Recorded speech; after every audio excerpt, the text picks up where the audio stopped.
¿Cómo están, hermanos? Amén. Dios les bendiga. Amén. Feliz sábado. Mire al hermano que está a su lado y dígale bienvenido a la casa de Dios, a su iglesia.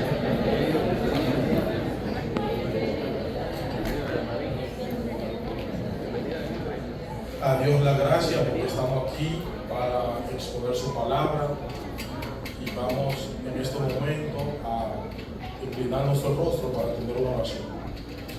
Oremos. Querido Padre que mora en las alturas de los cielos, te damos gracias por un día más de vida, gracias por la vida.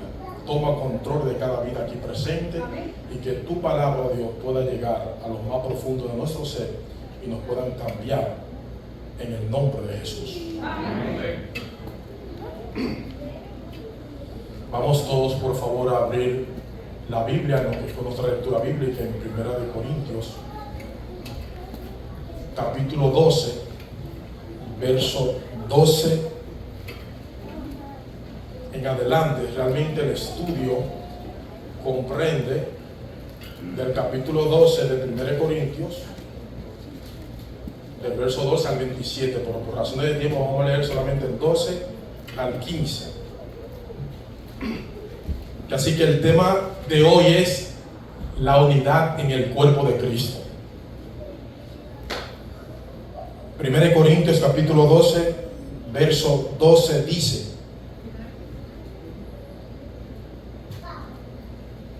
porque así como el cuerpo es uno y tiene en sí muchos miembros, y todos los miembros del cuerpo, siendo muchos, son un cuerpo, así también es el Cristo. ¿Cuántos dicen amén? Amén.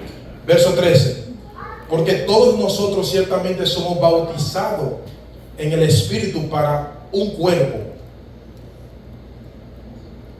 porque en verdad el cuerpo no consta de un miembro, sino de muchos. Verso 15: porque si el pie dijera, por cuanto no soy mano, no soy parte del cuerpo. La pluralidad y la variedad está al servicio de la unidad. La iglesia unida a Cristo es como un cuerpo. No es legítimo identificar cada miembro personal con una función específica. Sí es legítimo el interés de Pablo con los miembros más débiles. Pablo compara el cuerpo de Cristo como un cuerpo humano. Cada parte del cuerpo tiene una función especial que es necesaria para el cuerpo en su totalidad. Las partes del cuerpo son diferentes con un propósito, y a pesar de que las partes del cuerpo son diferentes, tienen que elaborar un trabajo. Nosotros como iglesia tenemos que evitar dos errores comunes: sentirnos demasiado orgullosos de nuestras habilidades, o número dos, pensar que usted no tiene nada que ofrecer a la iglesia. En lugar de nosotros compararnos, nosotros tenemos que ser diferentes, utilizar nuestros dones diferentes para difundir las nuevas de salvación. La iglesia es compuesta por muchas personas con una variedad de trasfondo y una multiplicidad de dones y habilidades. Es muy fácil que esa diferencia entre nosotros ocurra como fue en la iglesia de Corintio. Pero más allá de nuestra diferencia, mis hermanos, todos tenemos una cosa en común, que es en Cristo. Esta verdad esencial, la iglesia tiene que sentirse segura en la unidad de Cristo. Todos nosotros, cuando aceptamos a Jesús, fuimos bautizados por un Espíritu Santo y todos formamos parte del cuerpo de Cristo, que es la iglesia. Nunca perdemos nuestra identidad personal porque tengamos diferentes talentos y dones a su servicio. Cuando una persona se hace cristiano, el Espíritu Santo hace en ella su residencia y viene a nacer dentro de la familia de Dios. Como miembro de la familia de Dios, tenemos dones diversos, así como dones diferentes, sin dejar de tener una misma meta. Usando la analogía del cuerpo, Pablo enfatiza la importancia de cada miembro de la iglesia. Si alguna parte del cuerpo es considerada sin importancia, en cuarta parte, todo el cuerpo pierde parte de su efectividad. Pensar que su don es más importante que el del otro es peligroso. No deberíamos menospreciar a aquellos que aparentan ser como menos importantes para nosotros, o sentirnos celosos por aquellos mismos que tienen otros dones que nosotros no tenemos. ¿Cómo reacciona usted cuando otra persona es honrada? ¿Cómo se pone usted o cómo actúa usted cuando una persona está enferma? Porque Pablo nos manda que nosotros tenemos que gozarnos con lo que se gozan y llorar con lo de qué.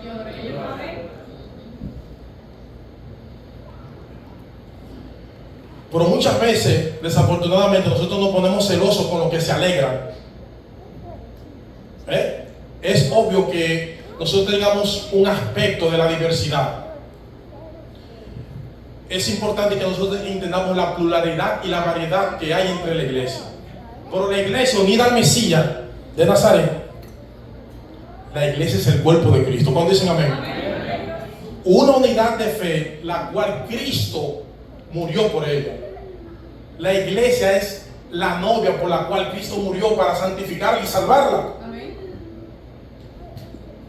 Por lo tanto, Dios presentará ante el Padre a una iglesia fieles, juntará a todos los fieles juntos de todas las edades y la presentará sin mancha, santa, delante del trono de la gracia. ¿Cuántos quieren estar ahí? Entonces, la frase del cuerpo de Cristo es una metáfora frecuente que encontramos en el Nuevo Testamento. En Romanos 12:5, la iglesia se le llama un cuerpo en Cristo. Cuando Cristo vino a nuestro mundo con un cuerpo físico preparado para Él, Filipenses 2:7, Cristo demostró el amor tangiblemente y valentemente a la humanidad. Después que Él ascendió corporalmente al cielo, Cristo continúa su obra a través de la iglesia que Él ha reconocido aquí en la tierra. Por lo que la iglesia tiene que continuar haciendo la misma obra que Cristo vino a hacer en su cuerpo aquí en la tierra. Entonces, usted como parte del cuerpo de Cristo, siguen a Cristo, la cual es la cabeza de todos nosotros. Los miembros del cuerpo de Cristo son una representación física del cuerpo de Cristo aquí en la tierra. Y así como Cristo manifestó su amor hacia el mundo, nosotros estamos llamados a demostrar ese amor. Los miembros del cuerpo de Cristo tienen una diversidad de dones apropiados para alcanzar a otros para Cristo. Aunque la iglesia está compuesta por muchos miembros y somos muchos, nosotros tenemos que tener una meta fijada en Cristo Jesús. Los miembros de la iglesia reciben el don de la justicia de Cristo. Considera un momento el ministerio de Cristo sobre la tierra. Pregúntese, ¿qué hizo Jesús mientras estaba aquí en la tierra? ¿Qué haría Jesús si estuviera hoy aquí? Lo que Jesús haya hecho mientras estaba aquí en la tierra es lo que nosotros tenemos que continuar haciendo aquí en la tierra. Los diferentes elementos que forman parte del ministerio de Cristo, Dios desea que todo lo que Él hizo aquí en la tierra, en su cuerpo físico, se siga haciendo a través de su cuerpo espiritual, que es la iglesia. Amén. Considere por un momento las imágenes de la iglesia. El Nuevo Testamento dice, en resumida, un cuerpo, la iglesia es una familia, una novia, un rebaño, una comunidad. Cada una de estas imágenes tiene una explicación vital en la palabra de Dios en cuanto a lo que la iglesia debe estar haciendo. Considere los ejemplos de la iglesia del Nuevo Testamento. ¿Qué hicieron las iglesias en el Nuevo Testamento? ¿Qué dijo Jesús que hiciéramos? Amén. Recuerde que la iglesia es de Cristo, no es nuestra. Cristo murió por ella y algún día volverá a buscarla. Amén. Como dueño de la iglesia, que es Cristo, ya Él ha establecido los propósitos de la iglesia. Nuestro deber es comprender los propósitos de Dios e implementarlo. Amén. Aunque los programas deben de cambiar con cada generación, el propósito nunca cambia. Amén. Amén.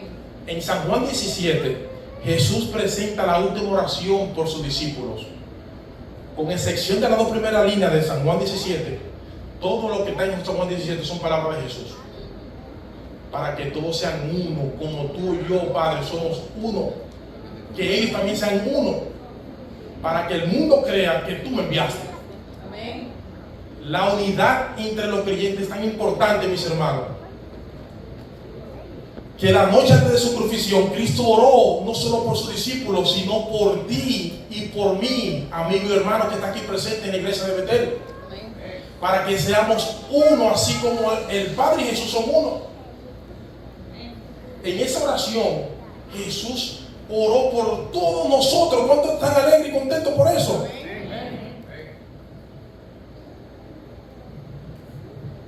A través de nuestra unidad de los creyentes, el mundo creerá en nosotros y en Dios.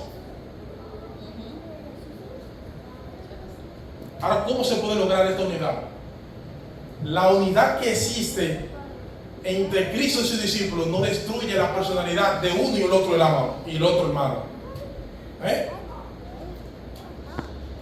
Nosotros estamos llamados a someternos a la ley de Dios y a participar de la naturaleza divina. Cristo conduce a sus discípulos a tener una vida viva y activa en su servicio. Amén. El hombre se hace completo en Cristo Jesús mediante la obra del Espíritu Santo en nosotros. Amén. Y la unidad es lo que nos representa ante el mundo. La unidad entre nosotros es la prueba más convincente que nosotros tenemos ante un mundo que perece. Cuando nosotros pensamos en los discípulos de Cristo, tenían diferentes antecedentes, diferentes conflictos, diferentes maneras de hacer las cosas. Muchas veces peleaban, ¿sí o no? Pero Dios tenía planes mucho más grandes para ellos. Planes para alcanzar a un mundo que perece. ¿Cuántos dicen amén? Pero él sabía, Jesús, que ellos no podrían cumplir esa misión hasta que no estuvieran unidos. El libro de los Hechos, capítulo 2, verso 1 en adelante, dice que todos estaban unánimes, juntos, en el mismo lugar. Todos unánimes significa que estaban juntos, no únicamente físicamente, sino que estaban unidos en corazón, mente y alma. ¿Cómo fue esto posible? Que los discípulos que pocos antes estaban peleándose quién era el mayor y ahora estaban unidos y unánimes. El mensaje Misión y Corazón, Elena Jamón de Guay dice: mientras los discípulos esperaban la promesa del Espíritu Santo, humillaron su corazón con verdadero arrepentimiento, confesaron su incredulidad. Y los discípulos oraron con intención por el derramamiento ferviente del Espíritu Santo en sus vidas. Y dejaron aparte todas sus diferencias y se unieron con el único propósito, en estrecho compañerismo cristiano, en pureza. Fueron días de tristeza profundamente, porque tenían muchas cosas carnales que a ellos les gustaban hacer. Los discípulos no estaban viviendo de acuerdo a la voluntad de Dios antes del derramamiento del Espíritu Santo. Y por eso hoy en día nosotros como seres humanos, como miembros de la iglesia adventista del séptimo día, como visita, tenemos un mismo problema, mis hermanos, porque a nosotros muchas veces nos gusta hacer las cosas que a Dios no le gusta, y la cosa que a Dios sí le gusta no nos gusta a nosotros. Entonces hay un conflicto. Por eso es que Amós 3:3 dice que ¿cómo andarán dos juntos si no estuvieron de acuerdo?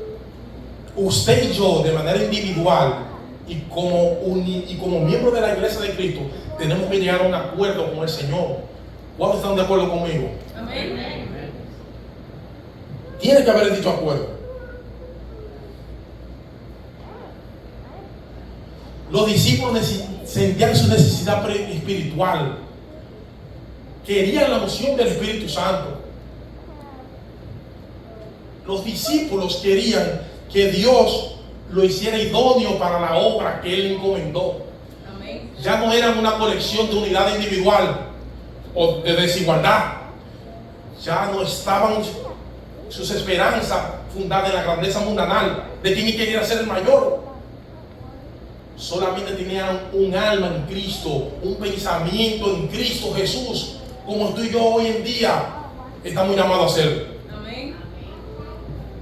Y en su mente y carácter los discípulos llegaron a ser como su maestro. ¿Cuántos dicen amén? Así es. En Corintios, los miembros de la iglesia de Corinto había mucha diferencia. Muchos preferían a Pablo, otros le gustaba a Apolo, un orador muy dinámico. A otros preferían a Pedro, que era parte de los primeros discípulos de Jesucristo. La congregación de Corinto estaba dividida en cuatro: los pablistas, los apolistas, los pedristas y los jesucistas. Oigan, en cuestión de unidad, los miembros de Corintio andaban bastante mal. Y en cuestiones de moralidad andaban famosos. Pablo le escribió en Corintio que de cierto se oye que hay fornicación en medio de la iglesia. Que uno tenía la mujer de su padre.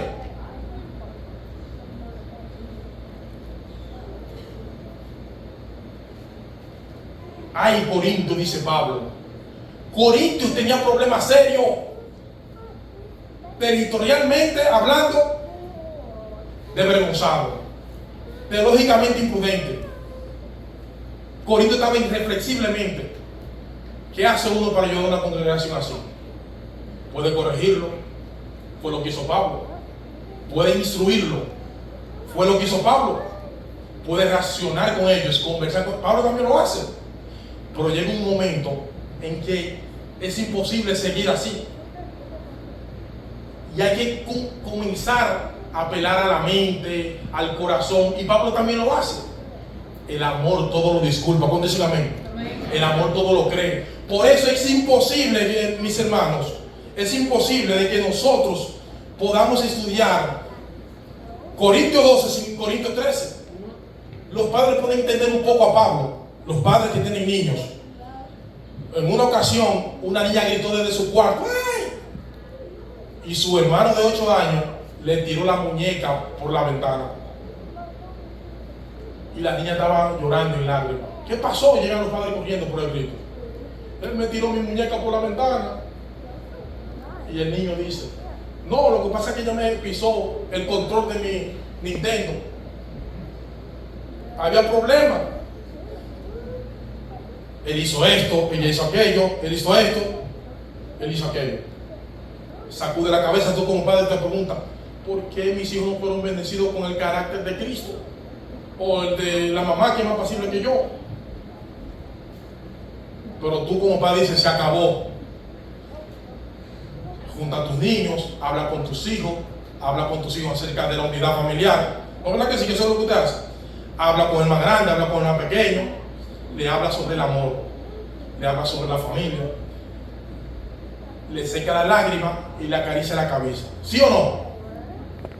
Explicándole que ha de permanecer unida la familia y que cada quien tiene que buscar el bien del otro.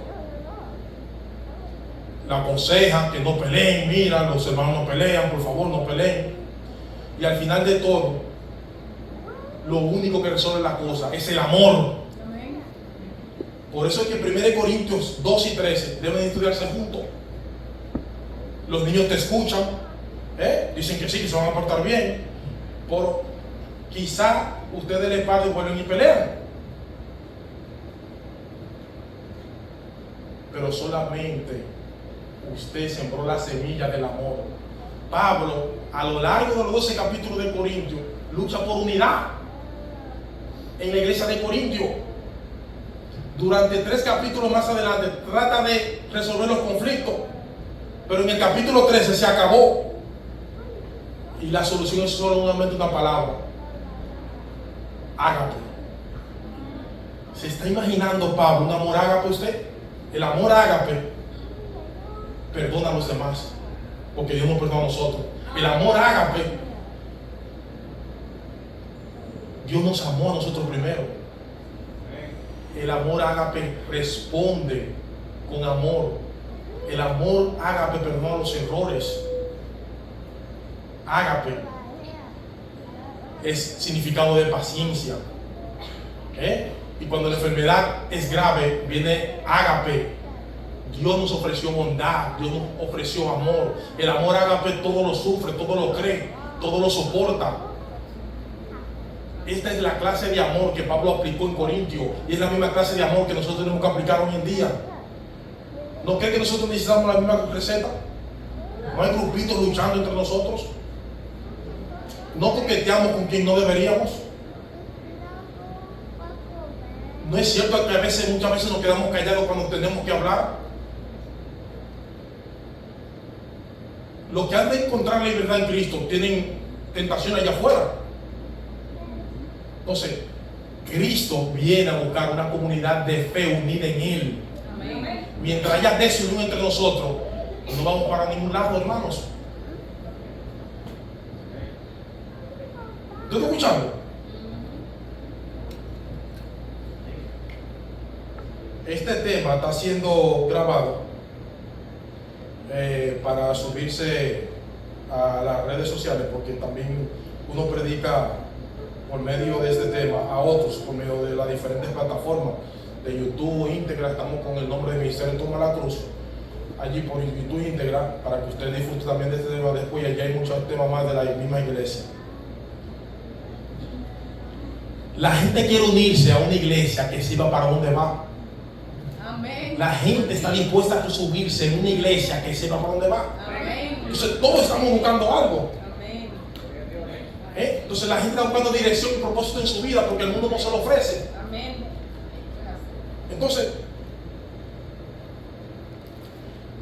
una vez Esdras estaba predicando y el pueblo le dijo: Esdras, por favor, ten valor y dinos qué es lo que pasa con nosotros.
Entonces vamos a poner la palabra Jesús en la palabra amor.